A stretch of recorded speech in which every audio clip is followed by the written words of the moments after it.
অসম অৰুণাচলৰ যি সীমান্ত গহপুৰৰ যি ৰাজগড়, সেই ৰাজগড়ত আজি পথ অৱৰোধ কৰিছে, অৰ্থনৈতিক পথ অৱৰোধ, সেই অৰ্থনৈতিক অৱৰোধ কৰিছে ইতিমধ্যে মিচিং জনগোষ্ঠীয় TMPK আৰু MMK আৰু বহুকেইটা জাতীয় সংগঠনে পথ অৱৰোধ কৰিছে।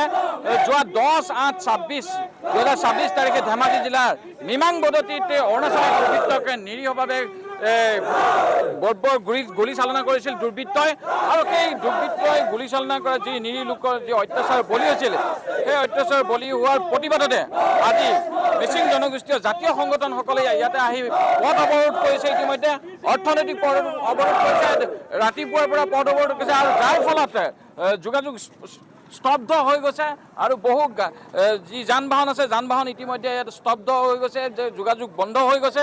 আমি পোনে পোনে ইয়াতে যিসকল বিষয়ববী আছে, সেই বিষয়ববীয়াসকলৰ কাষৰ পৰা আমি কিছু কথা জানিবলৈ চেষ্টা কৰিম। হয়, কওকচোন, আপোনালোকে পথ অৱৰোধ কৰিছে ইয়াতে, যিসকলৰ ওপৰত গুলীবৰ্ষণ কৰিলে অৰুণাচলীয়ে, কি ক'ব, কি বিচাৰিছে প্ৰতিবাদৰ দাবীত? এতিয়া চা, যোৱা 10 তাৰিখে মানে গোগামুখ মানে মিংমাং গাঁৱত যিটো মানে অৰুণাচল অসমৰ সীমা বিবাদক লৈ পেলাই যিটো মানে সংঘাত হৈছিলে, গতিকে তাৰ এটা আমাৰ 11জনকৈ মিচিং মানে গুলীয়াই মৰা হৈছে। তাৰ আজি সম্পূৰ্ণৰূপে গুলী হোৱা মানুহকেইটা সম্পূৰ্ণ খেতি পৰা আমাক বিচাৰিছোঁ। লগতে অতি শীঘ্ৰে অসমৰ মুখ্যমন্ত্ৰী আৰু অৰুণাচলৰ মুখ্যমন্ত্ৰীয়ে মিলি আমাৰ দীৰ্ঘদিনীয়া বিবাদটো মীমাংসা কৰিব লাগে বুলি আমি দাবী জনাইছোঁ। হয়, আৰু বিষয়ববী আছে, পুৱাৰে পৰা আপোনালোকে পথ অৱৰোধ কৰি আছে, পুৱাৰ পৰা পথ অৱৰোধ কৰি আছে, কৰি থাকিম আৰু অনাগত সময়লৈকে কৰি থাকিম যেতিয়ালৈকে আমি ন্যায় নাপাওঁ, আৰু আন্দোলন কৰিম। আন্দোলনৰ মাজতে কিবা যদি হিংসাত্মক ঘটনা যদি ঘটে, তাৰ কাৰণে কিন্তু অৰুণাচল চৰকাৰে দায়িত্ব ল'ব লাগিব, অৰুণাচল গভৰ্ণমেণ্টে দায়িত্ব লাগিব। যেতিয়ালৈকে আমি আমাৰ দাবীসমূহ যেতিয়ালৈকে আমি আমাৰ মানি নলয় তেখেতলোকে, যেতিয়ালৈকে আমাৰ ন্যায় নাপাওঁ, আমাৰ আহত লোকসকলে যেতিয়া উন্নত চিকিৎসা যেতিয়ালৈকে নাপায়, যেতিয়ালৈকে আমাৰ চিকিৎসকসকল ক্ষতিপূৰণ নাপায়, যেতিয়ালৈকে অসম অৰুণাচলৰ সীমান্ত বিবাদ নিষ্পত্তি নহয়, তেতিয়ালৈকে আন্দোলন চলি থাকিব আমাৰ।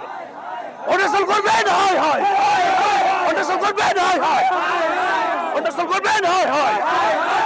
হয়, এওঁলোকে ইতিমধ্যে প্ৰতিবাদ সাব্যস্ত কৰিছে। যি পৰ্যন্ত দোষীক কৰায়ত্ব নকৰিব, যি পৰ্যন্ত অৰুণাচলৰ চৰকাৰে যিসকলৰ ওপৰত গুলীচালনা হ'ল তেওঁলোকৰ সম্পূৰ্ণ দায়িত্ব, চিকিৎসাৰ পৰা ধৰি ক্ষতিপূৰণৰ দায়িত্ব নল'ব, সেই পৰ্যন্ত কিন্তু তেওঁলোকে ইতিমধ্যে অৰ্থনৈতিক পথ অৱৰোধ কৰিম বুলি কৈছে।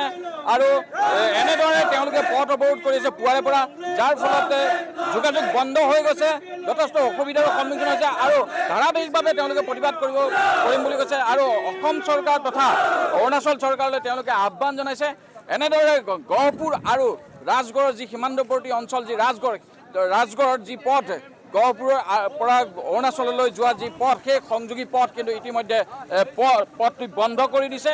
তেওঁলোকৰ যি দাবী, সেই দাবী ইতিমধ্যে তেওঁলোকে জনাইছে, আৰু যি পৰ্যন্ত তেওঁলোকে তেওঁলোকৰ যিসকল দাবী জনাইছে, সেই দাবী মানি নল'ব, তেওঁলোকে ধাৰাবাহিকভাৱে অনিৰ্দিষ্ট কাললৈ এই প্ৰতিবাদ সাব্যস্ত কৰিম বুলি ইতিমধ্যে জনাইছে।